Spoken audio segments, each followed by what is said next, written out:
বাংলাদেশের নারী ফুটবলে শুরু হতে যাচ্ছে নতুন এক রোমাঞ্চকর অধ্যায়ের। ঘরোয়া ফুটবলের গণ্ডি টপকে এবার এশিয়ার সবচেয়ে মর্যাদাপূর্ণ ফুটবল মঞ্চ এএফসি উমেন্স চ্যাম্পিয়ন্স লিগে প্রথমবারের মতো লাল সবুজের প্রতিনিধি হিসেবে লড়তে যাচ্ছে বর্তমান ঘরোয়া League champions club Rajshahi stars FC. মহাদেশীয় ক্লাব ফুটবলের এই মেগা আসরে দেশের নাম উজ্জ্বল করার শুভ প্রত্যয় নিয়ে ইতিমধ্যে আনুষ্ঠানিকভাবে নিজেদের চূড়ান্ত প্রস্তুতি মিশন শুরু করে দিয়েছে দলটি। আগামী 17 থেকে 23 আগস্ট পর্যন্ত মালয়েশিয়ায় অনুষ্ঠিত হতে যাওয়া এই টুর্নামেন্টের প্রিলিমিনারি স্টেজে শক্ত গ্রুপ এ তে লড়বে রাজশাহী, যেখানে তাদের শক্ত প্রতিপক্ষ হিসেবে মুখোমুখি হতে হবে ভারতের অত্যন্ত সঠিক প্যাড আর সঠিক তথ্য দিয়ে এসব সামলে নিব এক হয়ে।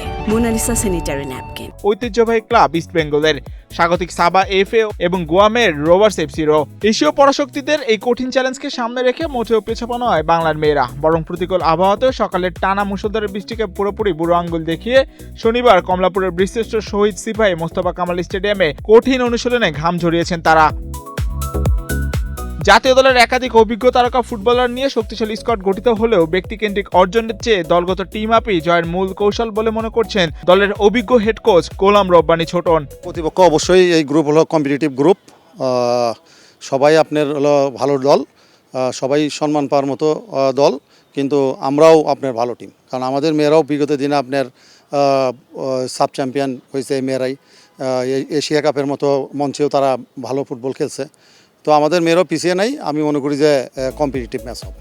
এক্ষেত্রে একই সুর লিগ জয়ের অন্যতম মূল চালিকা শক্তিও জাতীয় দলের নির্ভরযোগ্য ডিফেন্ডার শিলু আজিমের কণ্ঠেও।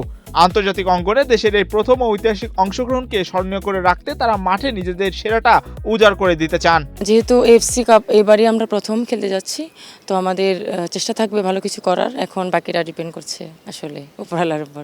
আমি আমার জায়গা থেকে সর্বোচ্চটা দেওয়ার চেষ্টা করব টিমের জন্য, এবং আমার তরফ থেকে যতটুকু টিমকে দেওয়া যায়, যেভাবে সাহায্য করা যায় সেটা করব। নিজের এক্সপিরিয়েন্স সবাইকে দেওয়ার চেষ্টা করব এবং টিমকে চেষ্টা করব মোটিভেট রাখার। বিদেশের মাটিতে দেশ ছাড়ার আগে ঘরোয়া কন্ডিশনে নিজেদের ছোটখাটো ভুল ত্রুটিগুলো সুন্দরভাবে ঝালিয়ে নিয়ে এশিয়ার বুক থেকে নিজেদের নতুন ইতিহাস লিখে ফিরতে চায় রাজশাহী স্টার্স এফসি।